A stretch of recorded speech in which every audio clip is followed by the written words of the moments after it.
पहा नवीन एपिसोड्स एकदम add free.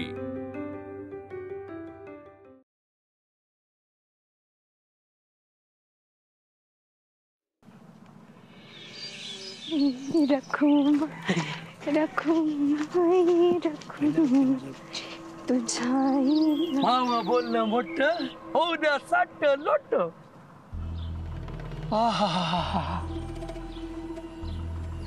काय आवाज, काय आवाज, असं वाटतं ऐकतच राहावं। अजून पण कानात आवाज घुमतोच आहे। अजून एखादं गाणं होऊन जाऊ। औषध ती गाणं गावा म्हणली। ते असं ऐकू येत नाही, त्याच्यासाठी मनाला कान असावे लागतात, त्याच्यावर कुणावर तरी प्रेम असावं लागतंय। अरे तुम्ही पण आहेत का माग? पोरीचा रस्ता कशाला अडवला? हेच सांगायला, लग्नाचं अजिबात टेन्शन घ्यायचं नाही। लग्नाचं सगळं नियोजन मी करणार, माझी माणसं सगळी व्यवस्था बघणार। अरे असल कांता तर कसली चिंता। थांब, 20,000 आहेत। अरे लग्न म्हणजे काय तोंडाचा खेळ आहे बाई? पाण्यासारखा पैसा खर्च होतोय, जेवण, बँड बाजा, पाहुणे रावणे, कशाला खर्च होत नाही। घे धर, घे।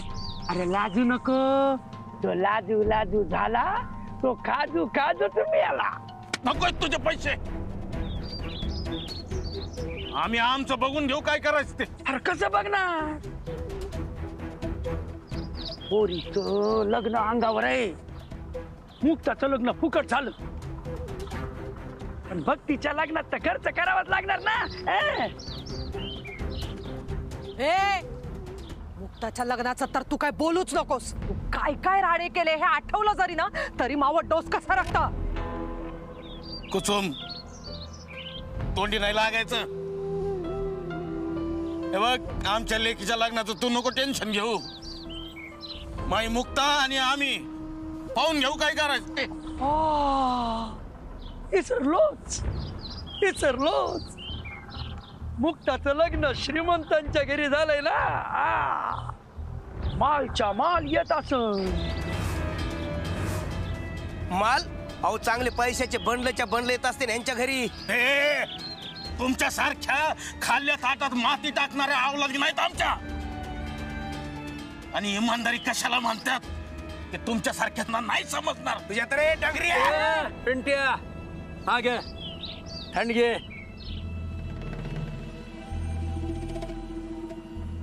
अरे आपल्या घरात एवढं मोठं कार्य आहे, भांडण तंटा नको, भांडण तंटा अजिबात नको। कसं चला रे, आत्माराम,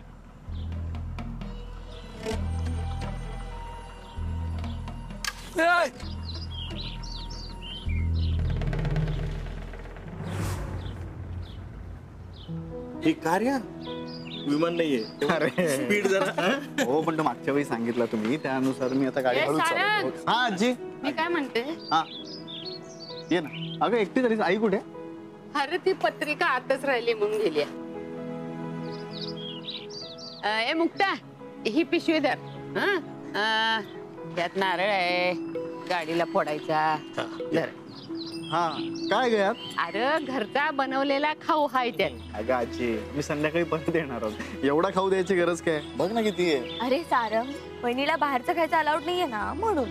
बर, म्हणून समजा घरीच बनवून दिलं या, आणि संध्याकाळपर्यंत पुरणार आहे ते भरपूर दिलंय, आरामशीर खा। सारंग, पत्रिका देवीच्या पायाजवळ ठेवायची, आणि ठेवताना असं म्हणायचं की हे देवी, माझ्या बहिणीच्या लग्नाचं पहिलं निमंत्रण मी तुला करतोय, तिला आशीर्वाद द्यायला ये, तिच्यावर अक्षता टाकायला ये। देवळात तुम्हाला सगळी मदत मिळेल, तुमच्या दादाने देवळातल्या पुजाऱ्यांना सगळं सांगून ठेवलं आधी। तिथले पुजारी ओळखीचे आहेत? हो अगं, सगळेजण ओळखीचेच आहेत, कारण हे ट्रस्टी आहेत ना ते देवळाचे। आणि दरवेळेला उत्सवाला आपण देणगी देतोच त्यांना, त्यामुळे सगळे ओळखीचे आहेत, काही काळजी करू नका. हा, सगळी व्यवस्था होईल तुमची नीट. बरं सारंग, तुला कसं जायचं, रस्ता वगैरे सगळं व्यवस्थित माहिती आहे ना? हो, म्हणजे मॅप्स बघितलेत आणि जर वाटलंच तर मग मी GPS ऑन करेन. बर. आणि नीट जा, गाडी जोरात नको चालू, ती आहे बरोबर तुझ्या लक्षात. होय. चल येतो. हा चला रे.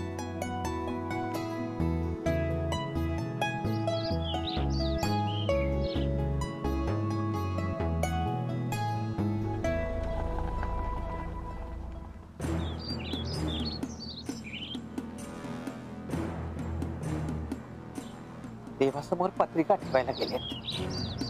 हो, लग्नाची तयारी जोरात चालू आहे. देवाला निमंत्रण आहे, सख्या आत्याला नाही. एरवी निमंत्रणाची अपेक्षाच नव्हती म्हणा मला, पण आता मी जे काय करणार आहे ना त्यासाठी निमंत्रण मिळणं गरजेचं आहे. या आउट हाऊस मध्ये बसून मला ते करणं शक्य नाही.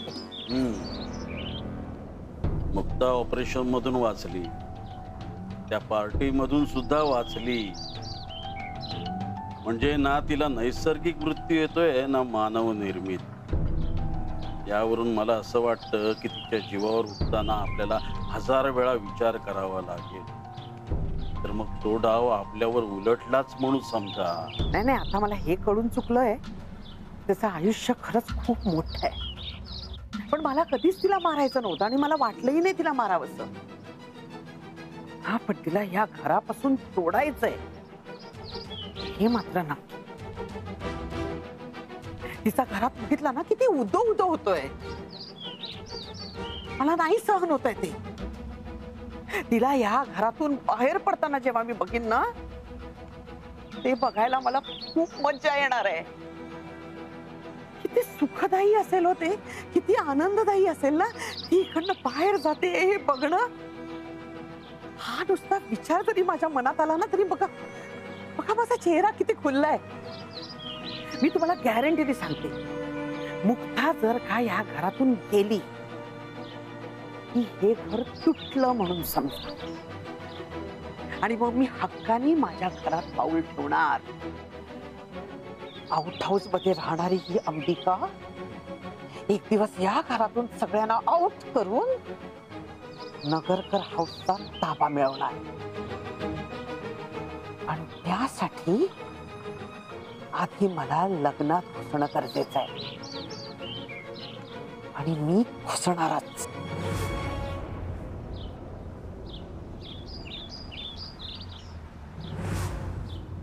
अण्णा, आम्ही निघालो या देवदर्शनाला. अरे वा वा वा वा कुसुम, अगं ऐकलं का, आपली मुक्ता आणि जावई बापू देवाला निघालेत. काय सांगता, बरं झालं बाई. पण त्यांना सांगा परत यायची घाई करू नका, येताना 2-4 देवांची दर्शन घेऊनच टाका. हे ऐकलंच का मुक्ता, ती आई काय म्हणते, आरामात दर्शन घेऊन या आणि वाटेत एक पण देव सोडू नका. तिच्यासारखं सगळ्यांना छळा. हाय का आता? अण्णा, मला ना एकदम लहानपणीचे दिवस आठवले.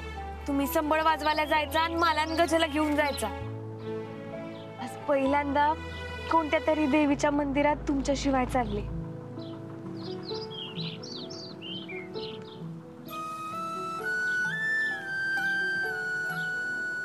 अगं लेकीला काय आई बाप काय आयुष्यभर पुरत नसतात ग. आणि आता सारंगरावांसारखा चांगला नवरा मिळालाय तुला म्हणजे काही विचारायलाच नको. बरं आता ठेवतो बरं का बेटा फोन. हा, आवरायचंय आम्हाला पण कामाला जायचंय ना. बरं ना, मी येताना परत फोन करते. हा, ठेवी ते. हा, काय ग, तू आनंदात दिसतेस. अण्णांची बोलल्यावर लहानपणीच्या सगळ्या आठवणी जाग्या झाल्या. मला पण सांग ना. अहो, अण्णांना ना बऱ्याच ठिकाणांवरनं सुपारी यायच्या. मी लई मंदिरात संबळ वाजवलंय आणि सोबत मलाही घेऊन जायचं. त्यांच्यामुळे मला लई मंदिरं बघायला मिळाली. आणि म्हणून मंदिरात जायचं म्हणलं की मला वेगळाच आनंद होतो. लकी आहेस तू. फक्त देवी आईच्या मूर्तीशी नाही, त्याच्या कळसाशी, पायरीशी पण आपला वेगळाच काहीतरी संबंध आहे असं वाटतं.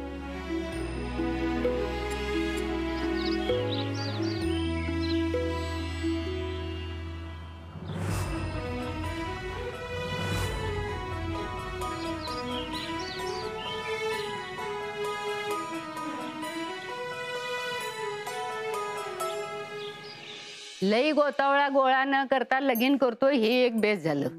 नाहीतर आपला उगा आपला पैशाचा चुराडा. हो, हे पण तेच म्हणत होते की मोठ्या प्रमाणात लग्न करायचं की काही लाख रुपयांचा चुराडा होतो आणि हाती काही लागत पण नाही. त्यापेक्षा भिंगाच्या मायेची सावली या अनाथाश्रमाला पैसे देऊ ना, निदान वर्ष 2 वर्षाचा खर्च तरी भागेल त्यांचा. वय वय वय वय कौतिक आहे बघ रावसाहेबाचं. या वेळेला त्यांनी चांगला विचार केला. पण आई, अगं हा बदललेला दादा आहे म्हणून सगळं थाटमाट सगळं बाजूला गेलंय. त्यात वहिनी, हा पूर्वीचा दादा असता तर एवढ्या त्या ह्याच्यात काय धूमधडाक्यात हे लग्न केलं असतं की नंतर महिनाभर या लग्नाची अख्ख्या जिल्ह्यात चर्चा चालली असती. काय ग वैजंती, कसला विचार करतेस? नाही, भक्तीचं पण लग्न येते ना. भक्तीचं लग्न करून देण्याची परिस्थिती नाहीये मुक्ताच्या घरच्या लोकांची. अशी जुळवाजुळव करत असेल पैशाची कुणास ठाऊक. म्हणजे आत्मारामनी सुरुवात तर केलेलीच असेल, पण सासूबाई मला असं वाटतं की आपल्याकडनं काहीतरी मदत व्हायला हवी त्यांना. वय हे तसं मुक्ता काही म्हणालेली नाहीये, पण मला तरी असं वाटतंय. अवती किती स्वाभिमानी मुलगी आहे आपल्याला माहिती आहे ना. हो, ती स्वतःहून काही बोलणार नाही आणि काही मागणारही नाही. आत्माराम बिचारा हे लग्न कसं मॅनेज करणार आहे कोणास ठाऊक.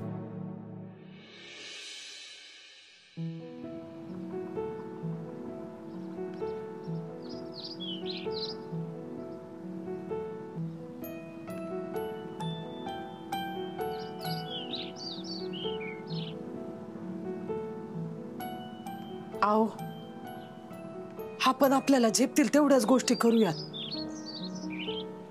हे म्हणजे तसं पण जास्तीचा खर्च आपल्याला झेपणार नाही हो. एवढ्याच गोष्टी म्हणजे काय, पाहुण्यांना मानपान तर करावंच लागन. तेच तर म्हणते मी. जास्तीची लोक पण नको आणि ते मानपान पण नको. आपण मोजकीच लोक बोलवूया ना. पण कुसू माग बँडवाला वारतीला घोडा तर लागणच ना. तो खर्च कसा काय वाचवणार आपण?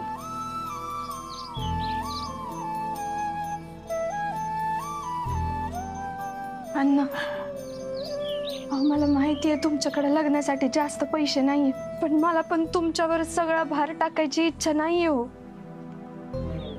आणि पैशासाठी तुम्ही परत कांता शेट सारख्या माणसासमोर हात पसरणार, पण तो आपलाच फायदा घेणार. लग्न नाही झालं ना तरी चालेल, मला तुम्हाला अडचणीत नाही टाकायचंय हो. लय विचार करून राहिले ग तू. काय नाही, चांगलं स्थळ भेटलंय, सगळं पुण्य कामाला आलंय. आता तो लगीन होणार. देवी आई आहे आपल्या सोबत, ती आपल्याला काही कमी पडू देणार नाही. हा बाळा,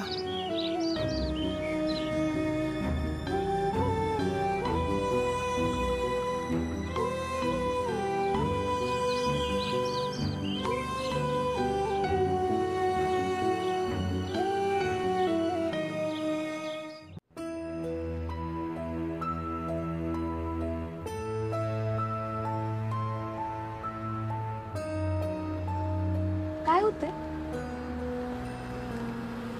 एक मिनिट, गाडी बाजूला घेतो, चेक करतो आम्ही. मी पण उतरते. ये.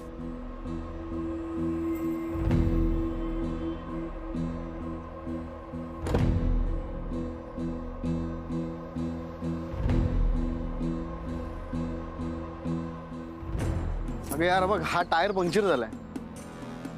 अहो, असं कसं? मग आता काय करायचं? पंक्चरचं दुकान शोधावं लागेल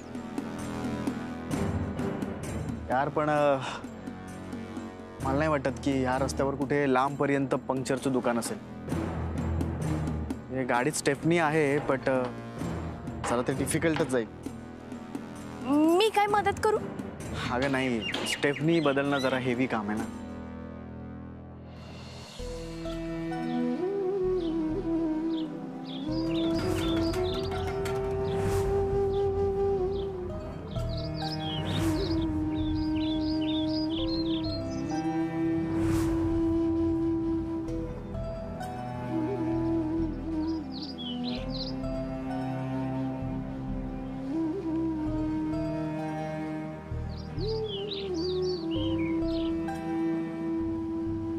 गजा, अरे चल घरी, चहा प्यायला बोलवले. काय झालं? रडत होता? नाही, रडत नव्हतं, ते फक्त पाण्याला डोळ्यात. त्यालाच रडणं म्हणतात. काय झालं सांग बरं. मला माहित झालं. काय? लग्न केलेली पोरगी सासरे गेले की परत येत नसते. मुक्तताई गेली, आता तू पण जाणार, मी एकटाच राहणार. मग आईच्या फटक्यांपासून कोण वाचवणार? मला जीव कोण लावणार? अरे लग्न झालं पोरींना जावंच लागतं. आणि तू कशाला काळजी करतोस? थोड्या दिवसांनी तुझं पण लग्न होईल, तुझी बायको येईल ना तुला जीव लावायला. हा राव, पण बायकोपेक्षा माझ्यासाठी बहिणी चांगली तर. बहिणीला भारी असते त्यात. लहान भावांना लय प्रेम करते. पण ताई, तुझं पण लग्न झाल्यावर मुक्तताईसारखं तुला पण त्रास देतील का? नाही रे, आणि दिला ना तरी आपण चांगलंच राहायचं. मुक्तताईला बघ आता स्वीकारलं की नाही तिच्या घरच्यांनी. मोठे मालक तर आता किती जीव लावतात तिला. चांगल्या माणसांसोबत चांगलंच घडत असत. तू नको काळजी करू. हा, नाही करणार. माझ्यासोबत पण चांगलंच होणार आहे. चल घरी, आई वाट बघत असेल. चल घरी चल. एक मिनिट. हॅलो. हा नमस्कार, मी माडवणच्या तुळजाभवानी मंदिरातला पुजारी बोलतोय. सारंग नगरकर ना तुम्ही? हा, हो बोलतोय. अहो काही नाही, म्हटलं कुठपर्यंत आलात ते विचारावं म्हणून फोन केला. हा, आम्ही जवळच आलोय, बट काय अनफॉर्च्युनेटली आमच्या गाडीचा टायर पंक्चर झालाय. सो अरे देवा. हो काही नाही, आरतीची वेळ झाली होती ना, म्हटलं तेवढ्यात येत असाल तर थांबतो. नाही, तुम्ही आमच्यासाठी थांबू नका. हो, असं कसं? तुम्ही मंदिराचे ट्रस्टी आहात, तुम्हाला तेवढा मान तर दिलाच पाहिजे ना. हे बघा, अहो आम्ही जरी मंदिराचे ट्रस्टी असलो ना तरी देवाचे नियम कोणासाठी बदलू नका. तुम्ही आरती सुरू करा. आमच्या नशिबात असेल तर आम्ही वेळेत पोहोचूच. बरं ठीक आहे, पण या लवकर. बर. अगं, मंदिरातल्या पुजाऱ्यांचा फोन होता, आरती सुरू होते म्हणत होते म्हणून.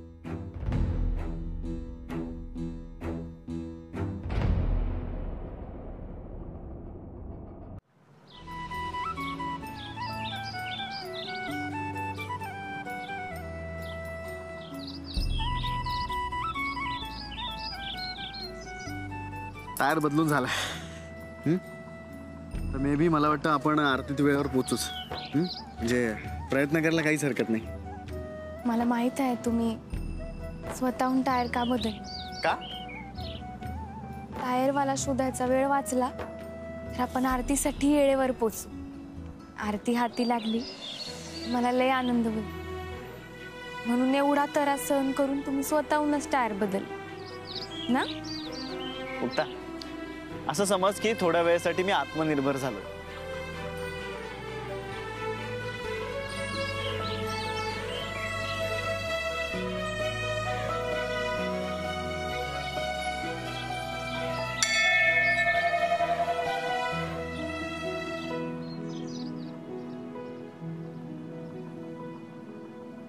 नमस्कार सारंगराव. नमस्कार. मी या मंदिराचा पुजारी. हो, ऍक्च्युली काय झालं, आमच्या गाडीचा टायर पंक्चर झाला, नाहीतर आम्ही वेळेत पोहोचलोच असतो. नाही, मी वेळेतच पोहोचला. काय म्हणता? नाही म्हणजे फक्त आम्ही येणार होतो म्हणून तुम्ही थांबला नाहीत ना? तसं काही नाहीये. अहो आरतीची हीच वेळ आहे, अगदी योग्य वेळेवर आलात. या ना, या आत या.